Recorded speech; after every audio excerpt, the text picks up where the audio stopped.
নমস্কার বন্ধুরা, আশা করি সবাই খুব ভালো আছেন। আমিও খুব ভালো আছি।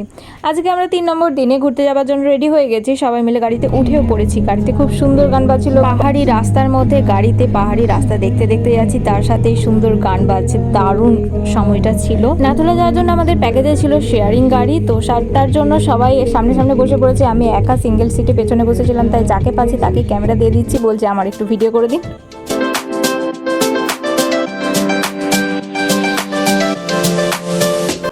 যত ওপরের দিকে উঠছি তত ঠান্ডা বাড়ছে। আমাকে দেখি বুঝতে পারছেন, আমার কাছে এইটাই ছিল, তো তার জন্য আমাকে মাথায় ওটা পরে নিতে হয়েছে। এবং গাড়ির পেছনে বসলেও উইন্ডো সিট তো পেয়েছি, এতেই ভালো। কিন্তু এই পাহাড়ি রাস্তা দেখতে যতটা সুন্দর, এই রকম টার্নিংগুলোতে ভয়ও কিন্তু প্রচুর লাগছিল এবং খুব সাবধানে।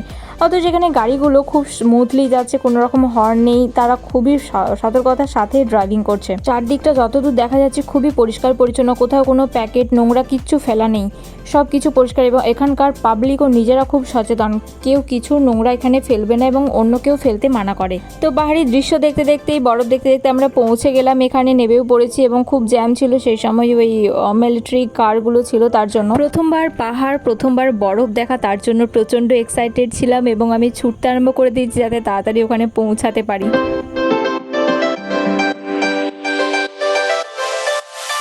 তো ভাবতেই পারছেন, ছুটে ছুটে যাচ্ছি মানে তো গিয়ে বরফ তো নেবই। তো নিয়ে এসেই প্রথমে বরফ নিয়ে খেলতে শুরু করে দিয়েছি। বাকিরা এখানে পাহাড়ের ওপরে কিছুটা উঠে পড়েছে এবং ওখানে বরফ ছোঁড়া হচ্ছিল। ওখান থেকে নেবে আরও ওপরের দিকে উঠে যেতে শুরু করি এবং অনেকটাই ভিড় হয়েছিল, পারমিশন ছিল না নাথুলা পর্যন্ত।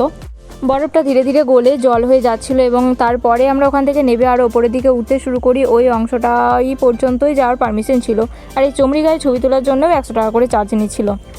এরপর এখানে আমরা জুতোগুলো রাখি এবং জুতো আলাদা করে ভাড়া করি, জুতো শু কভারগুলো পরে এখানে আসি, ওই নদীটা পার হয়ে আসি এবং এখানে তো সবাই একটু ফটোশ্যুট করছিল। পাহাড়ে যাবো আর রিলস বানাবো না তা কি হয়, একটু আধটু চেষ্টা করেছি এবং অনেক ফটো তোলা হয়েছে, রিলসও বানানো হয়েছে এবং খুব আনন্দও করেছি। আমাকে দেখেই বুঝতে পারছেন আমি কী হারে আনন্দ করেছি।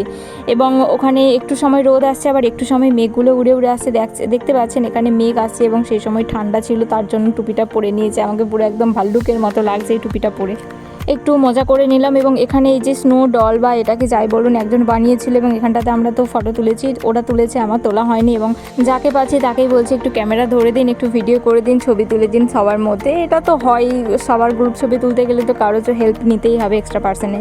তো সেরকমভাবেই ওনারা খুব হেল্পফুল ছিলেন, একজন ভদ্রমহিলা ছিলেন, ওনাকে বললাম ভিডিও করে দেওয়ার জন্য, করে দিলেন।